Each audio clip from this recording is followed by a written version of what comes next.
What's up guys, so today I'm going to be teaching you to clone a website. So this technique is mainly used for hackers to attack their victims or to get their password and username. So without wasting any time, let's get started. So open Kali, open terminal and type sudo sct toolkit. And remember guys, this is only for educational purposes.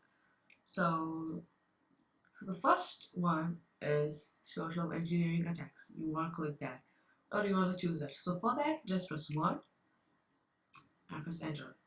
For the second one, you should choose the corresponding number to that. So 2, enter. And for the third one, we have to choose the third one, which is credential harvester attack method. Press 3 and enter. And obviously, we want to clone the site. So 2 and enter. And so let the URL or let the IP be the same. So 10.0.2.15. So hit enter. So the URL, you have to type it.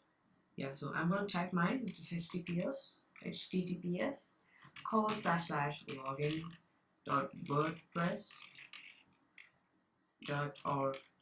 There are actually many ways you can do this, but this is one of the simplest ways. So yeah, I've clicked enter after entering my URL. Now fire up Firefox, go to terminal, copy this number right here, and there's the IP address. But hackers just don't use the IP address. They convert the IP address into other link which a victim can click on.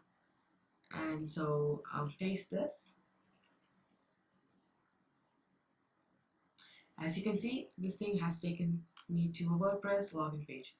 So click on that. I've already tried a few times. So enter my email and like that, any password. Yeah, I'm just gonna make it interesting.